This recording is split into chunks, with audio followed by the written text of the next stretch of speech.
تم جو کہتے ہو آخر میں ہی کیوں، تمہیں اللہ کے پسندیدہ بندوں میں سے تو چنا گیا ہے۔ تم کہتے ہو میری دعاؤں میں اثر نہیں، تمہیں اس پر صبر کرنے پر بہت سا اجر دینے کے لیے ہی تو چنا گیا ہے۔ تم کہتے ہو میرا درد ختم نہیں ہوتا، تمہیں اور مضبوطی سے جوڑنے کے لیے ہی تو توڑا گیا ہے۔ ہم اپنے رب کی مصلحتوں کو نہیں سمجھ سکتے، لیکن اس کی رضا میں ہی تو سکون ہے، اس کی چاہت میں ہی تو سکون ہے، اور سب سے قیمتی چیز بھی تو سکون ہے۔ یہ دنیا ہرگز ہر موڑ پر خوشیاں نہیں دے گی، دکھ سکھ لے کر آتا ہے اور سکھ دکھ لے کر آتا ہے۔ ہمارا کام تو اس وقت کو گزارنا ہے صبر اور یقین کے ساتھ۔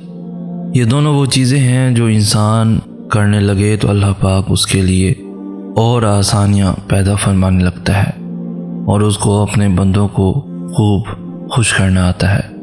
وہ کبھی بھی اپنے بندوں کو مایوس نہیں کرتا۔ وہ وقت آنے پر ہمارے دل اپنی رضا میں موڑ دیتا ہے۔ وہ ہمیں دکھ سے زیادہ بھی خوشیاں دے کر سکون عطا کر دیتا ہے۔ تم بس صبر کرو، یقین رکھو کہ وقت ایک سا نہیں رہتا، اور معجزوں کا ہونا تو تمہاری صبر اور یقین کی دلیل ہے۔ تمہارا صبر ہی تمہیں تمہاری من پسند چیز تک لے کر جائے گا، اور اگر بہت مانگنے پر بھی نہ ملے تو اللہ پاک سے شکوہ نہ کرنا، کیونکہ وہ تمہیں تم سے بہتر جانتا ہے۔ وہ تمہارے اچھے اور برے سے واقف ہے۔ وہ تمہارا صبر آزماتا ہے اور دیکھتا ہے کہ میرا بندہ مجھ سے کتنی محبت کرتا ہے۔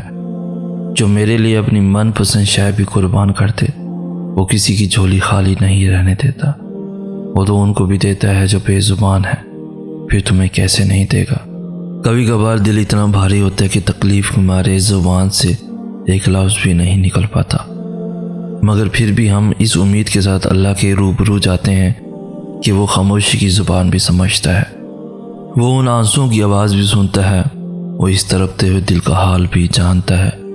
یہ غم کے وہ لمحے ہوتے ہیں جب ہم اللہ کے بہت قریب آ جاتے ہیں، اتنا قریب کہ ہمیں اس کی سرگوشی بھی سنائی دیتی ہے اور اس کی آغوش بھی محسوس ہوتی ہے۔ سارے فاصلے تب ختم ہو جاتے ہیں، پھر وہ آہستہ سے ہمیں اپنے قریب کر لیتا ہے اور اپنی محبت سے ہمارا دل بھر دیتا ہے۔ تب ہمیں محسوس ہوتا ہے کہ جتنا سکون اس کی قربت میں ہے، اتنا سکون کائنات کسی کی قربت میں نہیں ہے۔ کبھی کبھی انسان اس قدر بے بس اور لاچار ہو جاتا ہے کہ اس کو ان تمام رشتوں سے جن کے ساتھ اس نے ہمیشہ رہنے کے وعدے کیے ہوتے ہیں سب بے معنی لگتا ہے۔ بعض دفعہ جو رشتے انسان کا سکون ہوتے ہیں وہیں بے پناہ تکلیف دے جاتے ہیں۔ کبھی کبھی کسی کی باتوں کو اس قدر گہرائی میں لے جاتے ہیں کہ جب کبھی غور کریں تو وہ چیخیں کان کے پردوں کو پھاڑتے ہوئے فضا میں گونجنا شروع ہو جاتی ہیں۔ پتہ ہے دکھ کس وقت لگتا ہے؟ جب آپ راستہ ڈھونڈو تو کوئی راہ نہ ہو، آنسو ہو پر دعا نہ ہو، دل کی کیفیت بھی ہو اور جواز بھی نہ ہو، محبت ہو پر چاہ نہ ہو، ملنے نہ ملنے کی ڈور رب کے ہاتھ میں ہے، سانسوں کی ڈور اس کے ہاتھ میں ہے، وہ تو ہر شے پر قادر ہے۔ اس سوچ سے کہ تم جو بھی مانگ رہے ہو وہ حلال ہے یا حرام، اچھا ہے یا برا، وہ سب جانتا ہے۔ اسے کبھی دلیلوں کی ضرورت نہیں ہوتی، وہ تو بس بلاتا ہے کہ آؤ میرے پاس، جو مانگنا ہے نادانوں مجھ سے مانگو۔ وہ کبھی دھتکارے گا نہیں، اگر برائی بھی کرو گے تو اس کی سزا سے پہلے رہنمائی کرے گا۔ قادر ہے، بے شک وہ ہر عیب سے پاک ہے۔ تو پھر لوگوں کے پیچھے مت بھاگو، نصیب سے لگائی ہوئی تمام جنگیں ختم کر دو، حالات کو کوسنا بند کر دو، جس کو اس پر اختیار ہے اسے منا لو۔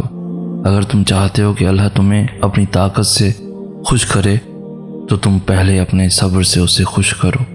اگر تم چاہتے ہو کہ وہ تمہیں تمہارے توکل کا صلہ دے تو پہلے تم اسے اس توکل کی آخری حد تک جا کر دکھاؤ۔ تم جو کہتے ہو آخر میں ہی کیوں، تمہیں اللہ کے پسندیدہ بندوں میں سے تو چنا گیا ہے۔ تم کہتے ہو میری دعاؤں میں اثر نہیں، تمہیں اس پر صبر کرنے پر بہت سا اجر دینے کے لیے ہی تو چنا گیا ہے۔ تم کہتے ہو میرا درد ختم نہیں ہوتا، تمہیں اور مضبوطی سے جوڑنے کے لیے ہی تو توڑا گیا ہے۔ ہم اپنے رب کی مصلحتوں کو نہیں سمجھ سکتے، لیکن اس کی رضا میں ہی تو سکون ہے، اس کی چاہت میں ہی تو سکون ہے، اور سب سے قیمتی چیز بھی تو سکون ہے۔ یہ دنیا ہرگز ہر موڑ پر خوشیاں نہیں دے گی، دکھ سکھ لے کر آتا ہے اور سکھ دکھ لے کر آتا ہے۔ ہمارا کام تو اس وقت کو گزارنا ہے صبر اور یقین کے ساتھ۔ یہ دونوں وہ چیزیں ہیں جو انسان کرنے لگے تو اللہ پاک اس کے لیے اور آسانیاں پیدا فرمانے لگتا ہے، اور اس کو اپنے بندوں کو خوب خوش کرنا آتا ہے۔ وہ کبھی بھی اپنے بندوں کو مایوس نہیں کرتا۔ وہ وقت آنے پر ہمارے دل اپنی رضا میں موڑ دیتا ہے۔ وہ ہمیں دکھ سے زیادہ بھی خوشیاں دے کر سکون عطا کر دیتا ہے۔ تم بس صبر کرو، یقین رکھو کہ وقت ایک سا نہیں رہتا، اور معجزوں کا ہونا تو تمہاری صبر اور یقین کی دلیل ہے۔ تمہارا صبر ہی تمہیں تمہاری من پسند چیز تک لے کر جائے گا، اور اگر بہت مانگنے پر بھی نہ ملے تو اللہ پاک سے شکوہ نہ کرنا، کیونکہ وہ تمہیں تم سے بہتر جانتا ہے۔ وہ تمہارے اچھے اور برے سے واقف ہے۔ وہ تمہارا صبر آزماتا ہے اور دیکھتا ہے کہ میرا بندہ مجھ سے کتنی محبت کرتا ہے۔ جو میرے لیے اپنی من پسند شے بھی قربان کرتے، وہ کسی کی جھولی خالی نہیں رہنے دیتا۔ وہ تو ان کو بھی دیتا ہے جو بے زبان ہے، پھر تمہیں کیسے نہیں دے گا؟ جو دل کی زبان سے اس سے مانگتے ہیں وہ تمہیں وہاں سے دے گا جہاں سے تمہیں گمان بھی نہیں، اور وہ کسی کی دعا رد کیوں کرے گا جب وہ خود دعا کی توفیق دیتا ہے۔ ہر اس چیز سے بے غرض ہو جاؤ جو یہ دنیا تمہیں دے سکتی ہے، نہ صرف دولت سے، کسی مقام سے، بلکہ تعریف سے بھی، کسی کی پرواہ سے بھی، کسی کی چاہت سے بھی، کسی کے وقت سے بھی نہیں سمجھے۔ میں سمجھاتا ہوں، آپ کسی سے اپنی تعریف سننے کے لیے بے قرار رہتے ہیں کہ کوئی آپ کی پرواہ کرے، آپ کو اٹینشن دے۔ کیوں؟ کیا آپ اتنے عام ہیں؟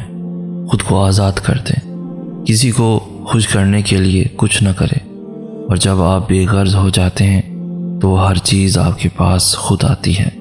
لوگ آپ کی قدر تب کرتے ہیں جب آپ اپنی قدر خود کریں۔ آپ کو نہیں ہے ضرورت کسی کی قدردانی کی، کسی کے دو تعریفوں کے بول کی۔ آپ ان سب سے بہت اوپر ہیں۔ اپنی ذات پہچانے، اپنا مقام پہچانے۔ جب تم مایوس ہو جاؤ تو رب سے گفتگو کرنا۔ دل کی خاموشی سے بھی واقف ہے اللہ، اور تم سہارے کو کاندھا ڈھونڈتے ہو۔ دلوں کو بدلنے پر قادر ہے اللہ، اور تم غم کم کرنے کے لیے غیروں سے دل لگا لیتے ہو۔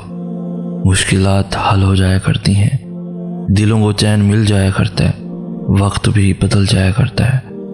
ہمارے صبر کا صلہ بھی ہمیں مل کر رہتا ہے، بس وقت کو بدلنے کے لیے وقت دینا پڑتا ہے صبر کر کے۔ یہ نہیں کہ صبر کرتے کرتے دل اداس ہو گیا تو ہم رو نہیں سکتے، بلکہ رو سکتے ہیں، اپنے رب سے باتیں کر کے دل ہلکا کر سکتے ہیں۔ لیکن یاد رہے، رونا شکایت کی صورت میں نہ ہو۔ جتنا مرضی بے بس ہو جاؤ، اپنے رب پر یقین کا دامن مت چھوڑنا۔ وہ اپنے بندوں کو کبھی مایوس نہیں کرتا۔